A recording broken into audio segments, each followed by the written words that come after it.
Hey y'all, welcome back to my YouTube channel. Again, if you guys are new to my channel, make sure you hit that subscribe button. Follow me.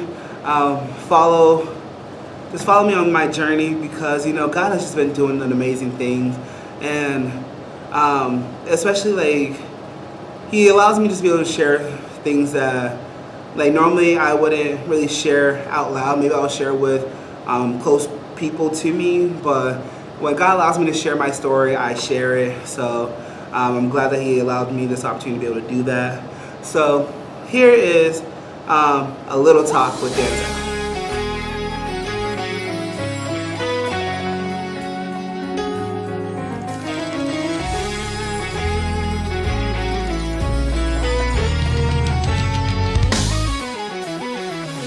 So before I get started, I actually want to do a quick shout out because I've been telling this person I was going to do it before, but I never did it at all, and I'm very, very sorry for not doing this.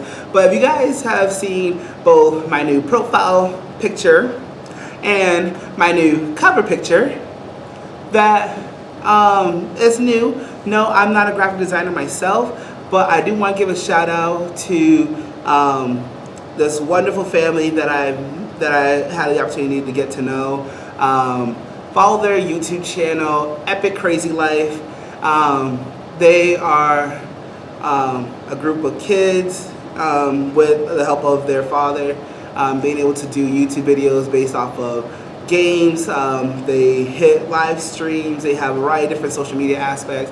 So I want to give a special shout out to EpicCrazyLife for designing my profile picture and my banner. I'm truly grateful for that, and sorry this took so long just for me to say it when I should have just did it after when you guys did it for me. So thank you for that.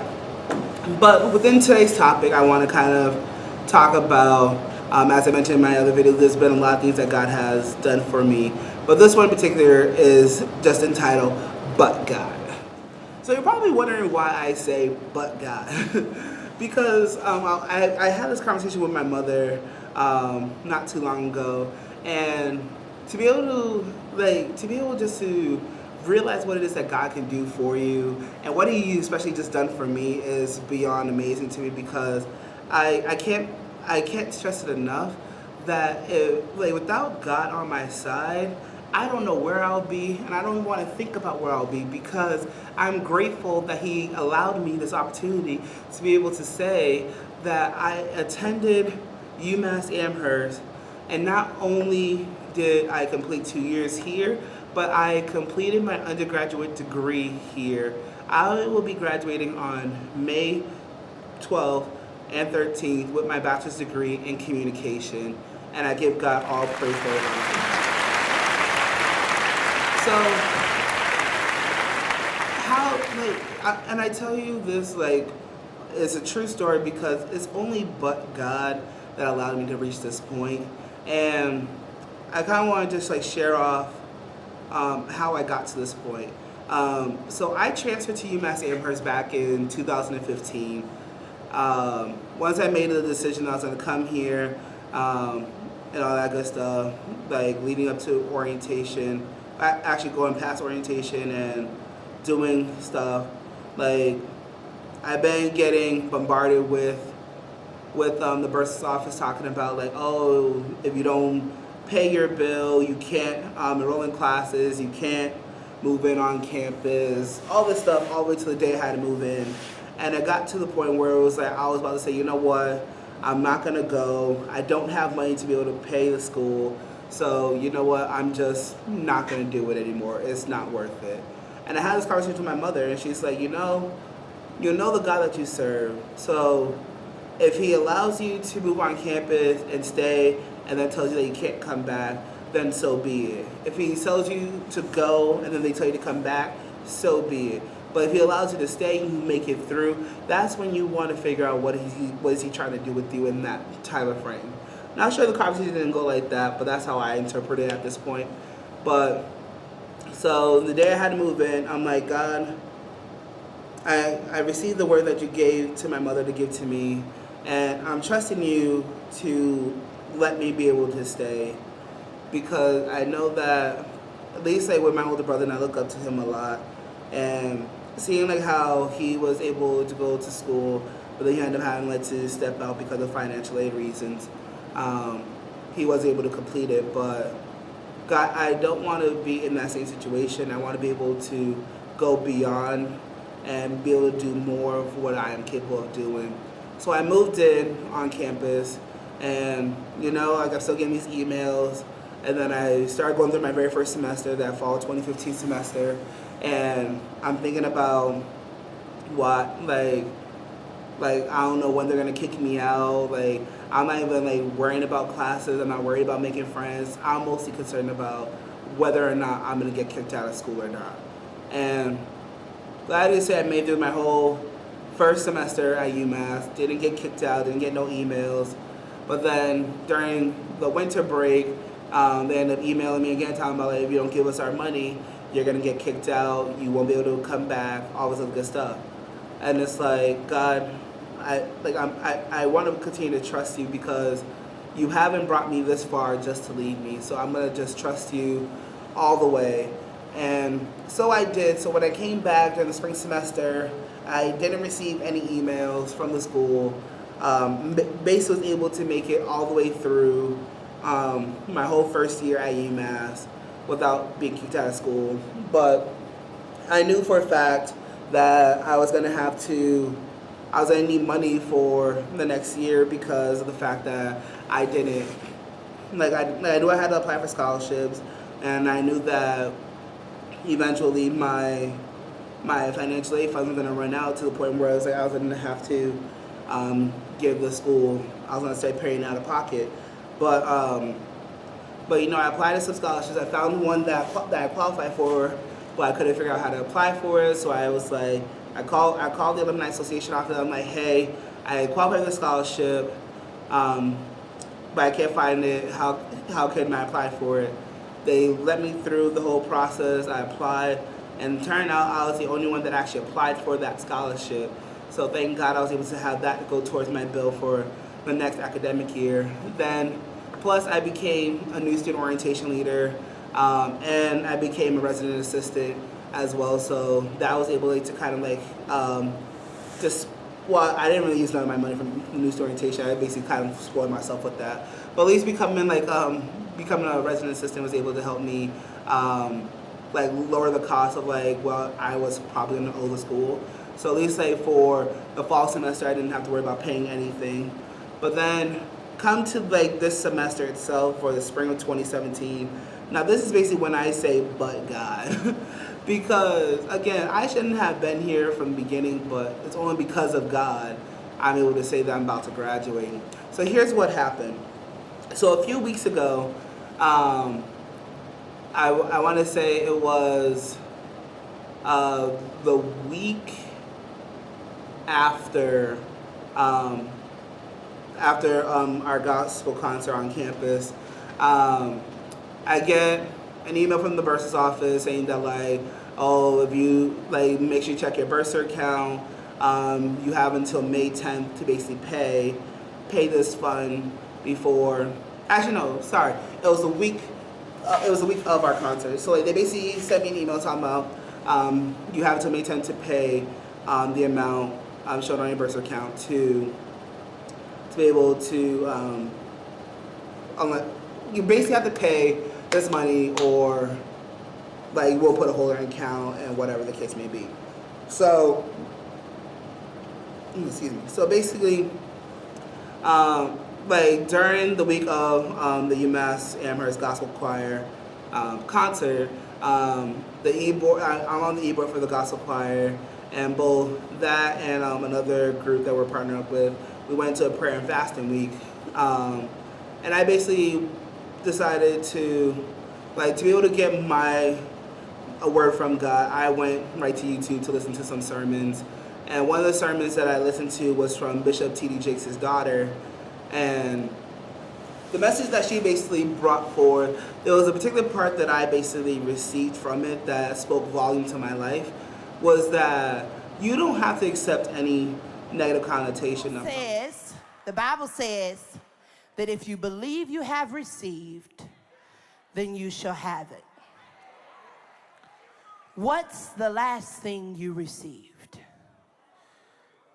Because this works both ways. If you believe you have received the report of the doctor, then you shall have it. If you believe that you have received what the enemy is planting, then you shall have it. We go into the doctor's office, the doctor says, you have cancer. And you take that paperwork and you say, okay, and you walk out. And now you got cancer, and you're fighting, and you're sick, and you're tired. You received it. When the last time you told your doctor, I don't receive that? I don't receive that. I know your test. I know your test. I get it. But stripes that happen way before this test says that you a lie. That's what it said in the book. I'm not calling you a liar. I'm just saying that in the book, it says that no weapon formed against me is going to be able to prosper. And this happened way before cancer, way before diabetes, way before infertility. God already declared great and mighty works are going to be complete in me, so I don't receive that. So basically, by with that, I received that word and that promise that God has given to me. So fast forward, now it's now we're getting into like the week after. So I go into the bursar's office one day, and I asked the person at the desk, I'm like, so what will happen if I don't pay this money by May 10th? The woman said, well, according to my knowledge, you can't graduate. So I'm like, okay. So I walked out of the office and I'm like, see, you may say that I'm not gonna graduate, but you don't know the God that I serve that can write any check with my name on it to pay this bill.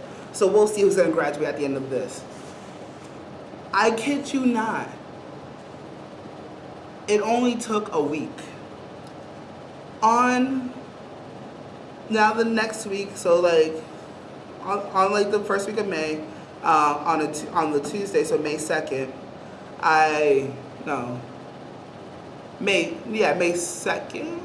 Oh God, I'm missing on my date. Anyways, the next week, I'm hosting an event for one of the groups, for one of the organizations I'm a part of, and a financial aid advisor was there, and I tell her about like the whole situation, and she tells me to send her an email, and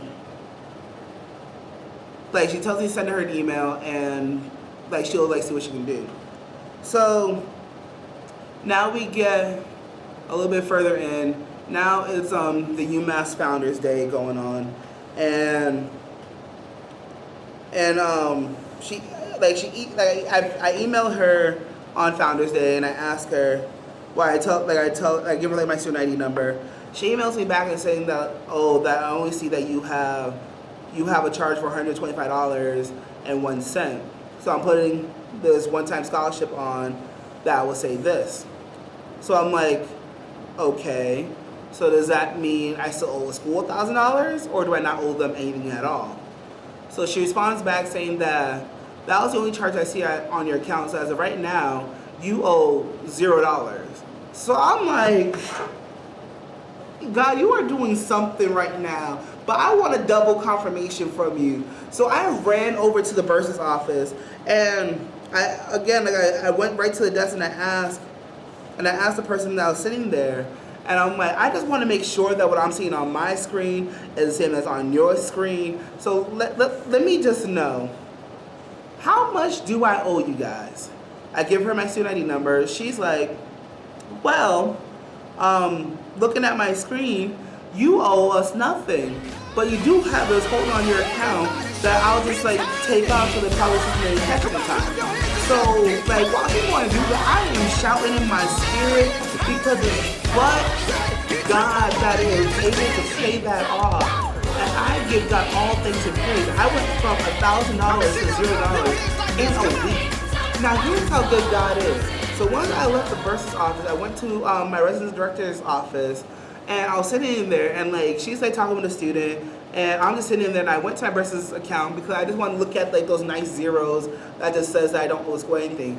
When I go onto the account, basically what it shows is that I was giving not one, but 2 scholarships that I didn't even apply for, I didn't even ask about, that I didn't even know that existed. And including the one that the financial aid advisor put on, all 3 scholarships total up to $1,000. Now, like I said before, when I walked out of the bus the first time, I serve a God that can write any check with my name on it to pay off this bill. And it's only but God that was able to do that. I want to share a verse with you guys real quick.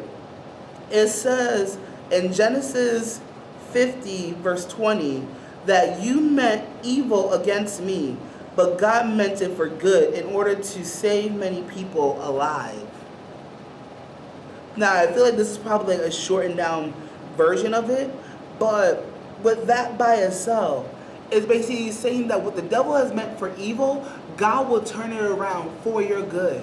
So because of the fact that I continue to put my request up to God, saying that, Lord, you haven't brought me this far just to leave me.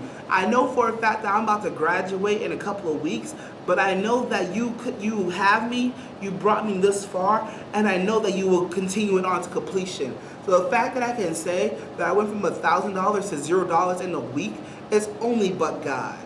Only God can be able to do that. He took what the enemy thought that he could like keep me down with, turn it around for my good to pay it all off. He wrote that check out with my name on it and covered me. God covered me. And I tell you from the bottom of my heart, if you know the type of God that you serve, that can do anything that it is that you ask for, remember, God doesn't work in our time. He works in His time. So when it comes time when we present our request to God, again, like I've been praying about this since I first found out that I owe the school money. So when I started praying about it, I knew that He wasn't gonna do it right then and there. But He wanted me to. I feel like He was challenging me to see how far I was gonna go with my faith to believe that He was gonna be able to pay it for me. And because of the fact that I kept my trust all the way up until that point, I'm able to say that God did it for me. But God. So my prayer for you today, anybody that's watching, is that whatever it is that you are going through, whatever it is that you are seeking from God, present your request to Him. The Bible says in Philippians 4 through